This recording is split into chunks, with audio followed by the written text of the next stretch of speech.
Domestic violence is one of the most frequently reported crimes in the country. Since many victims decline to press charges against their husbands or boyfriends, it is nearly impossible to prosecute many cases of domestic violence. In response, one police department came up with an innovative solution. In the late 1990s, domestic violence was a priority call for San Diego police, as it was for police departments around the country. He grabs around the face and puts my head way back. But what really set San Diego apart was the attention prosecutors gave domestic violence cases in court. He grabbed my arm. They pursued the smallest offense and prosecuted cases even if the victims did not want to press charges. I didn't want charges because I felt that he had never threatened my life. You're being politically correct if you're letting them make the decision, when in fact what you're doing is you're putting them in more danger than they have ever been before, and you're drawing a target right in the middle of their chest. As of 1999, San Diego prosecutors had tried 70% of the city's domestic violence cases without the victim's assistance, and won almost 3/4 of them. That's because they backed up their decision to prosecute with improved police work and special forms. It's a checklist to make sure that we have everything that we need for the report for better prosecution. Domestic violence is on. Good morning. And to follow up, a 27-member detective unit and 11 prosecutors. We, the jury in the above entitled cause, find the defendant, Thomas Allen Valley, guilty of the violation of section... With a successful prosecution, the homicides are dramatically going down. And that, if that isn't proof that it works here in San Diego, I don't know what is.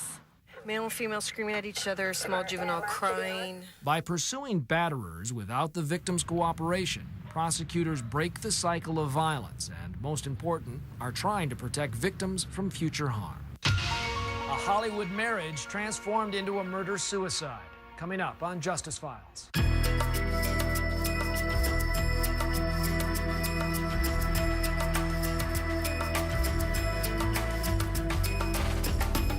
At 6 o'clock in the morning, police are called to this house in Encino, California. A SWAT team responds. Inside, Phil Hartman lay dead. With him in the bedroom, behind a locked door, is Bryn. She has just turned the gun on herself, leaving behind their 2 small children. I cannot, in my wildest imagination, envision any scenario where she would have done that, ever. My mind was just scrambling for any possible cause. There was nothing that came to me. Phil and Bryn were married on November 25th, 1987. From the beginning, the Hartmans were a down-to-earth couple in a star-studded industry.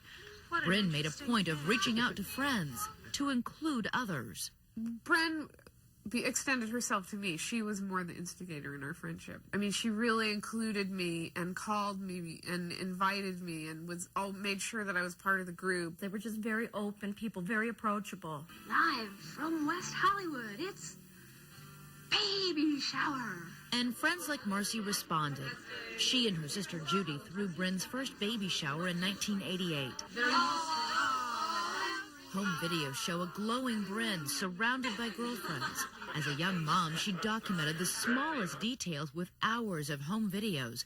Baby books filled with tender moments for Phil, like baby laughed hysterically for daddy. Even Sean's first case of the sniffles. Sean has his first cold. No fun. She really wanted everybody around her to be happy. She was the most fun person that I ever met. They were all natural comedians, the whole family, all 4 of them. This film is in Elephantovision, the only film shot from the point of view of an elephant. Family seemed to be important to both Hartmans, but friends say Phil's success in his career was beginning to take its toll. Bryn began complaining to friends about the demands on Phil's time. What would be a typical complaint? Well, he's working long hours. Like, he's working so much. Did you ever see them fight?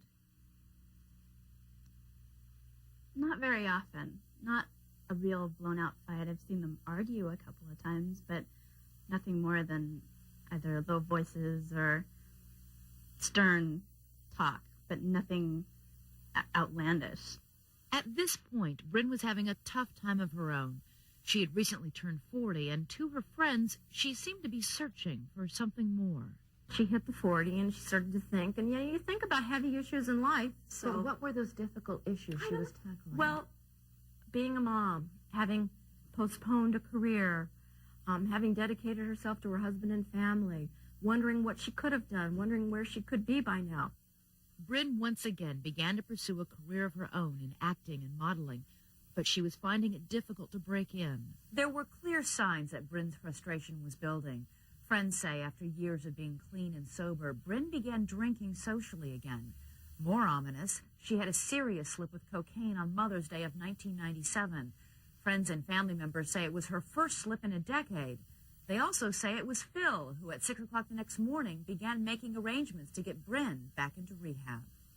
Bryn checked into this Arizona rehab clinic, but according to friends and family, she stayed less than a week because she missed her children. I mean, I had an idea about the drug problems. I mean, she told me about that, but it seemed really in the past. It really seemed like she had pulled it together. According to the girlfriend Bryn met at this restaurant her last evening, Bryn seemed restless. In the last year and a half of her life, she had tried 3 different antidepressants. Sometime after 10 p.m., she visited an old friend, Ron Douglas. At some point that night, Bryn used cocaine and appeared to consume more alcohol.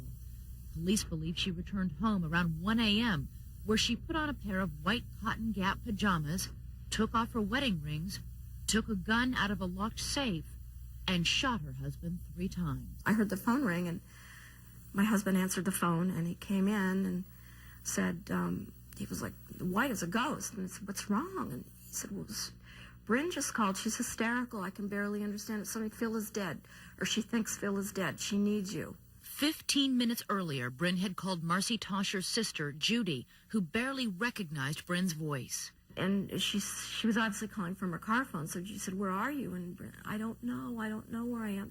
Friends say, and police reports confirm, that after shooting Phil, Bryn returned to Ron Douglas's home, where she arrived hysterical, saying that she thought she shot Phil. A few hours later, Douglas followed her back to her house in his car. It was maybe like a blackout or something, and she really didn't know, and so she had Ron go with her to tell her to either validate what she thinks she had done or seen or whatever, or to disprove it and say it was a nightmare. This was Ron Douglas's call to 911 from the Hartman home shortly after 6 a.m. There's been a shooting at 5065 Encino Boulevard.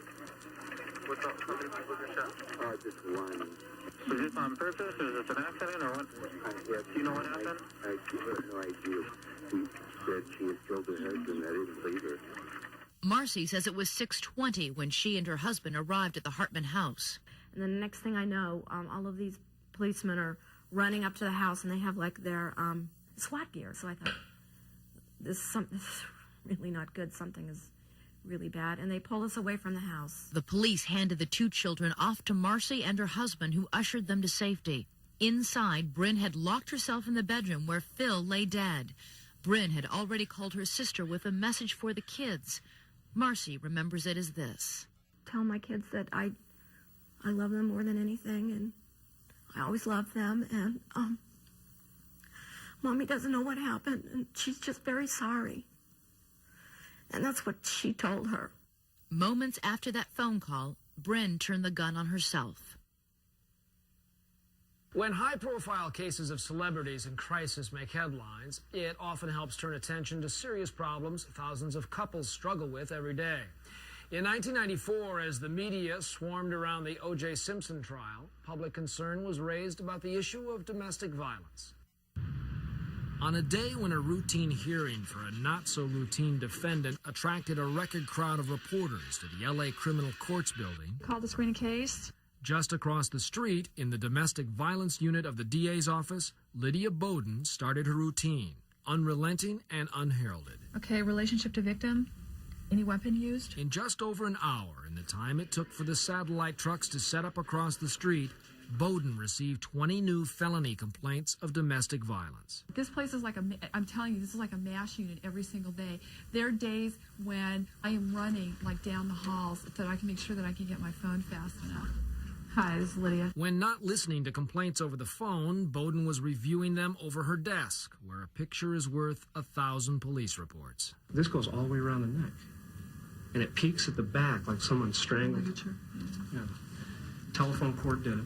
Telephone cord's laying underneath the body. They suspected the woman's husband, but didn't have enough to hold him. This guy's loose. We had to release him yesterday. Yeah. She told him to gather more evidence and moved on to the next gruesome case. Okay, next.